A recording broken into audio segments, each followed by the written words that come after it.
Hello दोस्तों, मेरा नाम आदित्य सिंह है और आज हम अपने 10th के मैथ सिलेबस को डिस्कस करेंगे कि हमारे अब बोर्ड के एग्ज़ाम में हम सबको पता है कि अब हमारे बोर्ड के एग्ज़ाम में मात्र 2 मंथ रह गए हैं हमारे प्रिपरेशन के। नवंबर मंथ, दिसंबर और जनवरी में हमारे स्कूल के प्री बोर्ड होते हैं। तो देखा जाए तो बेसिकली हमारे पास अब कितने मंथ हैं? 2 मंथ हैं। तो अब ये 2 मंथ में पीछे हमारे इंटरनल एग्जाम स्कूल में कैसे हुए, अच्छे मार्क्स आए, खराब मार्क्स आए, तो हमें अब टेंशन नहीं लेना है। यदि अच्छे मार्क्स आए तो ज़्यादा खुश भी नहीं होना है और यदि खराब मार्क्स आए तो ज़्यादा दुख भी नहीं लेना है। अब हमारे पास मान लो कि 2 मंथ का प्रिपरेशन का फुल टाइम है। यदि इस टाइम को भी हम अच्छे से यूटिलाइज कर लें तो अभी भी हमारे पास मौका है कि हम 80% नंबर लेके आ सकते हैं। एटलीस्ट मैथ में 80+ नंबर, 90+ नंबर लाना बहुत इजी है।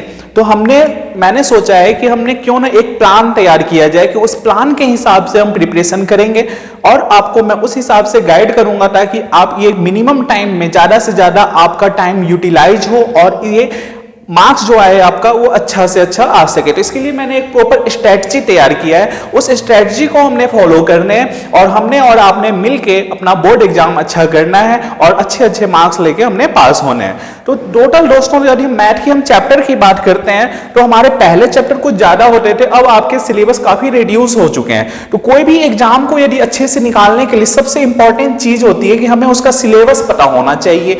अब सिलेबस में आपके पास यदि हम मैथ के सिलेबस की बात करें तो हमारे पास टोटल 14 चैप्टर्स हैं। अब वो चैप्टर कौन कौन से हैं और कितने मार्क्स के कहां से क्वेश्चन बनते हैं उसको समझते हैं हम आज के वीडियो में। जैसे कि रियल नंबर एक चैप्टर हो गया, पॉलिनोमियल हो गया, पेयर ऑफ लीनियर इक्वेशन हो गया, quadratic equation, arithmetic progression, triangle, coordinate geometry, introduction to trigonometry, application of trigonometry. 10th chapter हमारा सर्कल है, 11th chapter area related to circle and 12th chapter surface area and volume, 13, 14 statistics and probability. अब कौन से chapter से कितने marks के question आते हैं वो देखते हैं।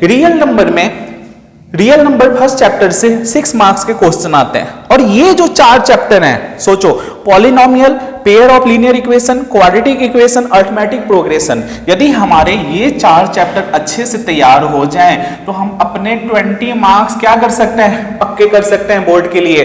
तो हमने क्या करना है, एक प्लान तैयार करना है कि कौन से चैप्टर से कितने मार्क्स के क्वेश्चन आते हैं और उस चैप्टर को हमने अच्छे से तैयार करना है। उसके लिए आपको टेंशन लेने की जरूरत नहीं है। मैं आपको डेली वीडियो बना के दूंगा कौन कौन से चैप्टर हमने पहले करने हैं, उसके बाद कौन से करने हैं, उस पे के क्वेश्चन एनसीईआरटी के सॉल्व करेंगे। प्रीवियस ईयर में उस चैप्टर से कौन सा बोर्ड में क्वेश्चन किस लेवल का पूछता है वो भी हमने इसमें डिस्कस करना है। ट्रायंगल और सर्कल ये दोनों मिला के 15 मार्क्स का क्वेश्चन आएगा। कोऑर्डिनेट ज्योमेट्री 6 मार्क्स का आएगा। ट्रिग्नोमेट्री, चाहे इंट्रोडक्शन ऑफ ट्रिग्नोमेट्री हो या एप्लीकेशन ऑफ ट्रिग्नोमेट्री हो, ये दोनों मिला के 12 मार्क्स के आएंगे। एरिया रिलेटेड टू सर्कल और सरफेस एरिया एंड वॉल्यूम ये 10 मार्क्स के आएंगे और स्टैटिस्टिक्स एंड प्रोबेबिलिटी ये दोनों मिला के 11 मार्क्स के आएंगे। तो ये टोटल कुल मिला के हमें पता है कि हमारा एग्जाम कितने का होता है? 80 मार्क्स का थ्योरी होती है और 20 मार्क्स हमें स्कूल से असाइनमेंट के तौर पे मिलता है। अब ये तो हमने सिलेबस देख लिया।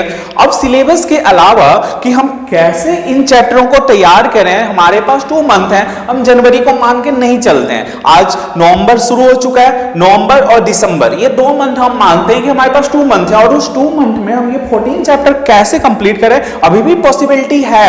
यदि आप मान लो कि आप बिल्कुल हमने जीरो से समझ के शुरुआत करनी है। बिल्कुल यदि आप मान लेते हो कि हम जीरो हैं और हमारे पास आप सोच रहे हो कि अब मेरे मार्क्स नहीं आ रहे हैं स्कूल में, अब क्या होगा? अभी भी टाइम है। यदि आप सीरियस होके अभी से भी पढ़ाई शुरू करोगे तो आप मिनिमम टाइम में ये सारा चीज चैप्टर कर सकते हैं और अच्छे मार्क्स भी ला सकते हैं। ये पॉसिबल है, बस बशर्ते कि आप अपने अंदर वो जोश लेके आओ, जज्बा लेके आओ कि हाँ मैंने ये चैप्टर कंप्लीट करना है। वैसे मैं आपको यहाँ पे गाइड करूंगा कि आपको कैसे क्या क्या करना है। सोचो कि ये introduction, application, circle, area related to circle, surface area and statistics and probability, ये जो चैप्टर है इसमें सबसे इंपॉर्टेंट जो चैप्टर है हमारा इंट्रोडक्शन टू ट्रिग्नोमेट्री। ये यदि हमने कर लिया, एप्लीकेशन से एक क्वेश्चन आते हैं लॉन्ग में, सर्कल से भी 2 क्वेश्चन आएंगे लॉन्ग में, एरिया रिलेटेड टू सर्कल इनसे भी बड़े बड़े क्वेश्चन बनते हैं। तो हम क्या करेंगे, पहले ये चैप्टरों को कंप्लीट कर लेंगे। इस साइड वालों के, इस साइड के टोटल 7 चैप्टर कंप्लीट कर लिए। फिर उसके बाद नवंबर में हमने ये सारे चैप्टर कर लेने हैं लास्ट वाले। जब अब हमारी सिलेबस शुरू होगी तो पहला चैप्टर इंट्रोडक्शन टू ट्रिग्नोमेट्री से शुरू करेंगे, ये चैप्टर फिनिश हो गया। इसके बाद हमने ये चैप्टर शुरू करने हैं। एक एक वीडियो आपको एक एक अच्छे से एक्सप्लेनेशन, यदि आपको कहीं पे भी कोई डाउट होगा तो उसको हम यहाँ पे कवर करेंगे, उसके लिए आपको टेंशन लेने की जरूरत नहीं है। आपको यदि कहीं पे कोई डाउट होगा क्वेश्चन में तो आप कमेंट सेक्शन में जाके उस क्वेश्चन से रिलेटेड आप डाउट पूछ सकते हो, ठीक है। तो ये हम सारे चैप्टर करेंगे और अच्छे से प्रिपरेशन करेंगे ताकि हमारे बोर्ड के एग्जाम में अच्छे मार्क्स आए। तो ये हमें इंफॉर्मेशन आपको देनी थी कि अब हम नया सेशन शुरू करने जा रहे हैं जिसमें 2 मंथ में हम सारे के सारे 10th के मैथ के सिलेबस को कवर करेंगे। थैंक यू, मिलते हैं अगले वीडियो में।